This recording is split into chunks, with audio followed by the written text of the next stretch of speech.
नमस्कार दोस्तों, पीसीएस गुरुजी में आपका स्वागत है। दोस्तों, प्रधानमंत्री मोदी जी ऑपरेशन सिंदूर के बाद 3 देशों की यात्रा पे चले गए हैं और ये 3 देश बहुत इम्पोर्टेंट हैं जब हम यूपी पीसीएस या आरओ का एग्ज़ाम की हम बात करते हैं। तो जानेंगे ये 3 देश कौन-कौन से हैं, इससे संबंधित कौन-कौन से सवाल एग्ज़ाम में आ सकते हैं। तो 5-10 मिनट का वीडियो होगा, इसको देखिएगा।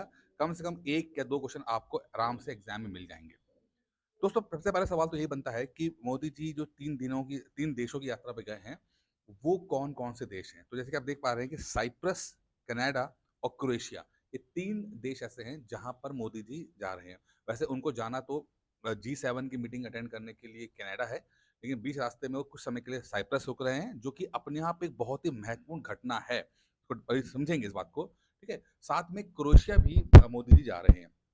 अब एक-एक करके समझते हैं कि ये घटनाएँ क्यों इम्पोर्टेंट हैं। थोड़ा-सा जितना पीसीएस में के प्री में ज़रूरत पड़ती है उतना ही हम लेंगे, ज़्यादा गहराई में नहीं जाएँगे।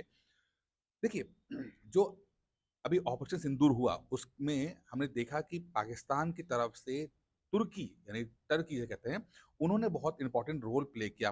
उन्होंने जो बैरक्टर ड्रोन हैं, वो दिए और बहुत सारा हेल्प उन्होंने किया है, ठीक है? इंडिया का पर्सनली टर्की से कोई भी विवाद नहीं रहता, लेकिन पिछले 20 साल में जब से एर्दोगान उनके हेड बने हैं, टर्की ने हमेशा से ही पाकिस्तान की तरफ एक झुकाव अपना रखा है और कभी समय-समय पर इंडिया के खिलाफ या कश्मीर में इंडिया का जो स्टैंड है, उसके खिलाफ बहुत सारी बातें की हैं।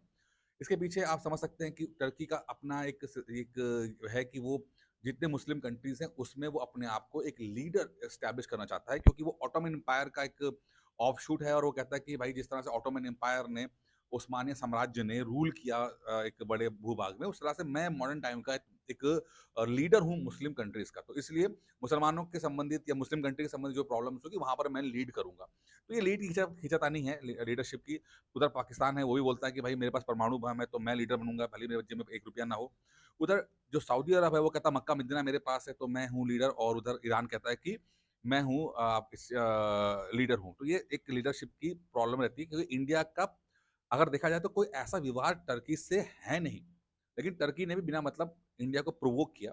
अब इस प्रोवोक होने के बाद जब हमने देखा कि टर्की ने बहुत ज़्यादा सपोर्ट किया है, तो अब इंडिया ने भी अब काउंटर करना शुरू कर दिया है और टर्की के उन जगहों पर, उन नसों को दबाना शुरू किया है जहाँ पर टर्की को अब दर्द का एहसास हो रहा है। तो पहले देखते हैं कि टर्की जो है, अगर आप देखेंगे थोड़ा-सा इस फ़ीड में देखें कि मोदी जी जो हैं, वो जब अब जी7 के लिए कनाडा जा रहे हैं, तो बीच रास्ते में ये रुकते हैं साइप्रस में, साइप्रस में रुकते हैं और साइप्रस जो है वो मेडिटेरियन सी के अंदर एक छोटा-सा आइलैंड कंट्री है, ठीक है? आइलैंड कंट्री क्या है? आप देखेंगे चारों तरफ से पानी-पानी है, मेडिटेरियन सी भूमध्य सागर है आपका।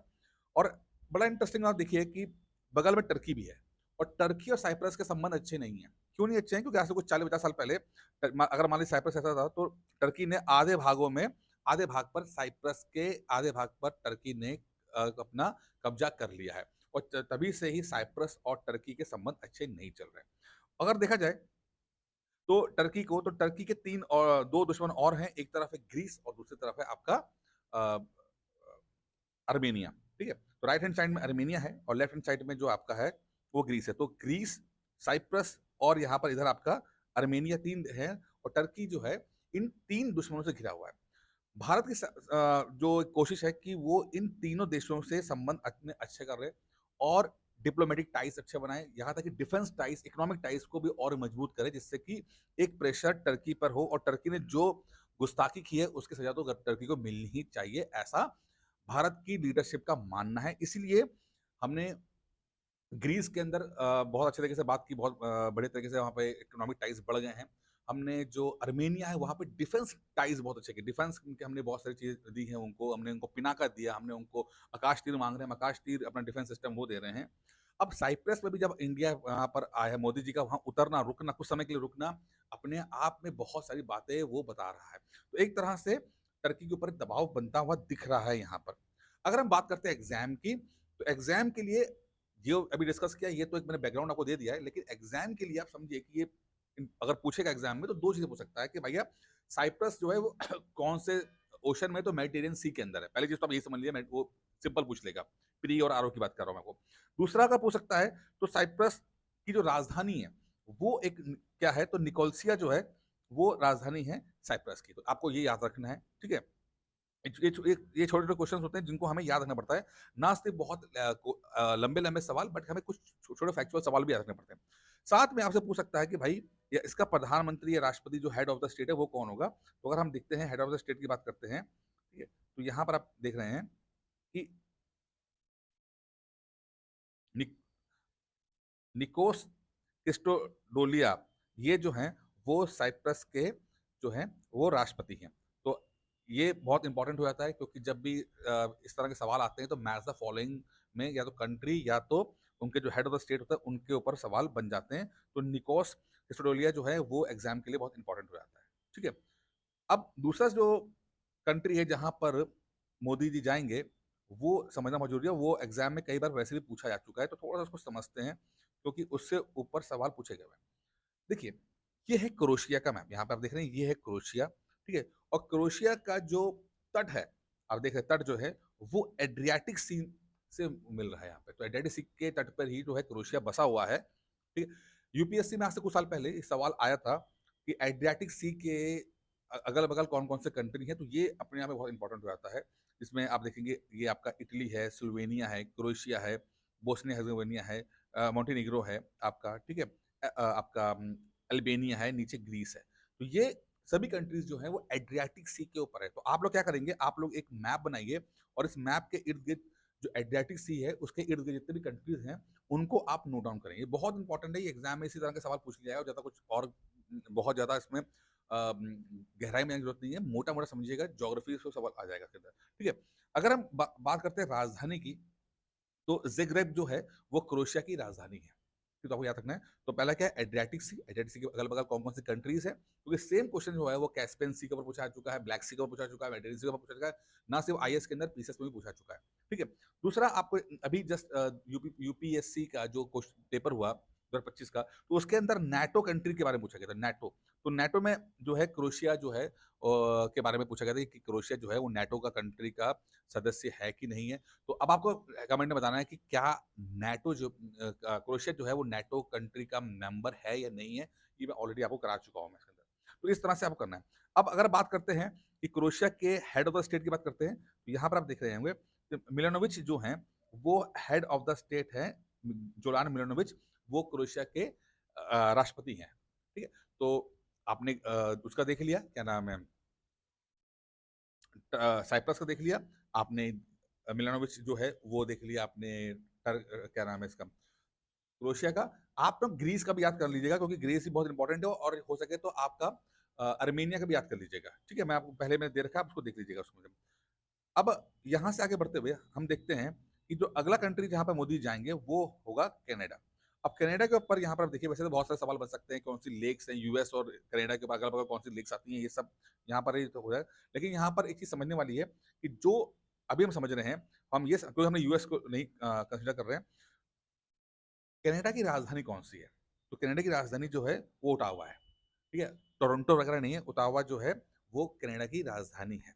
ये एक चीज़ हमें ये समझनी है। दूसरा क्या है कि हडसन बे जो है, ये बहुत इंपॉर्टेंट है, आपका आया था एग्ज़ाम के लिए, ठीक है? फिर आपको यहाँ पे देखना, एक चीज़ देख रहे हो कि हडसन बे हो गया, ओटावा हो गया और आपका लैब्राडोर सी, ये है, ठीक है? ये बहुत इंपॉर्टेंट है। आपसे ये पूछे गए हैं कि भई कहाँ पर है, लोकेशन कहाँ-कहाँ पर है? अब कनाडा जो है, अब अगर देखें यहाँ पे तो लैब्राडोर सी के आस-पास ही एक लैब्राडोर आपका स्ट्रीम निकलती है, गल्फ स्ट्रीम निकलती है। लैब्राडोर गल्फ है, साथ में आपका कोल्ड स्ट्रीम है। तो अब देखिएगा, ये नॉर्थ पोल है, नॉर्थ से साउथ में जितने भी ओशन करंट्स जाते हैं, समुद्री जो आपकी लहरें बनती हैं आपकी, ओशन करंट्स हैं, तो 2 तरह की होती है, वार्म और कोल्ड। तो जो नॉर्थ से साउथ तरफ जाएँगे, यानी एक पोल से, नॉर्थ पोल से इक्वेटर जाएँगे, ये हमेशा ठंडी रहेंगी और अगर उल्टा जाएँगी तो ये कोल्ड रहेंगी। तो लैब्राडोर में क्या हो रहा है कि ऊपर से नीचे आ रहा है, तो ये ठंडी जलधारा है ये। ये याद रखिएगा क्योंकि एक सवाल ज्योग्राफी का ये बन के आता है कि कौन सी ठंडी जलधारा है, कौन सी गर्म जलधारा है। तो आपको इस तरह से चीज़ें याद रखनी है यहाँ पे।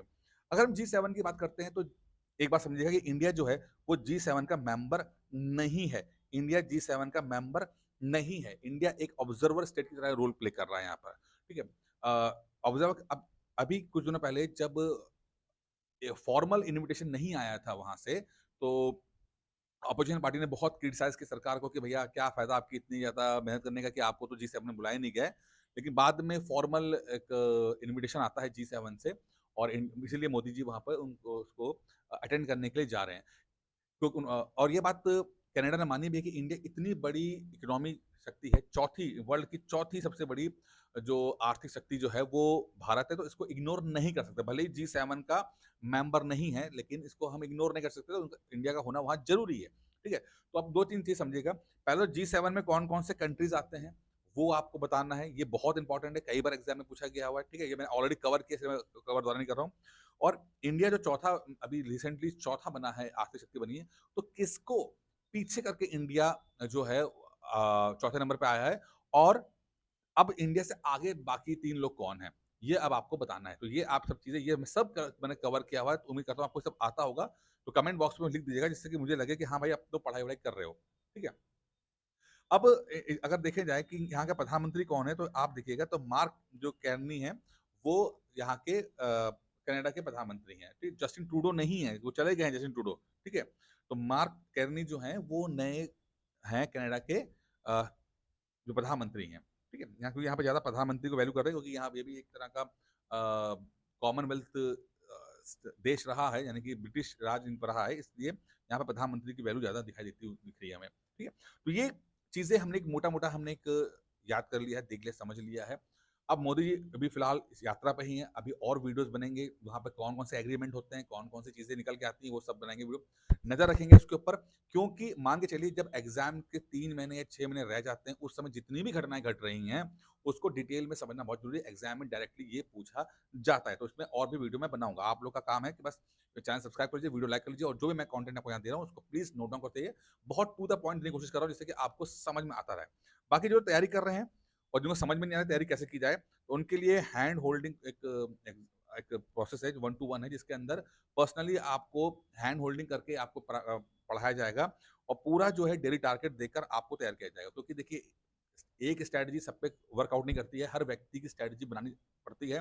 तो आपकी स्ट्रेंथ और वीकनेस के साथ वो स्ट्रैटेजी बनाई जाती है। तो अगर आप चाहते हैं कि एक ऐसी स्ट्रैटेजी का तैयारी कराई जाए, आपकी hand holding day to day आपका पूरा वो किया जाए, तो आप इसको 9919521555 पे कॉल करके मुझे इस कोर्स के बारे में बता सकते हैं। इस कोर्स की फीस 2999 रुपए है और अभी लगभग 4 महीने का एग्ज़ाम टाइम रह गया है।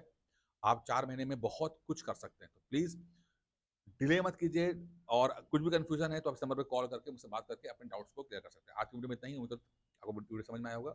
धन्यवाद।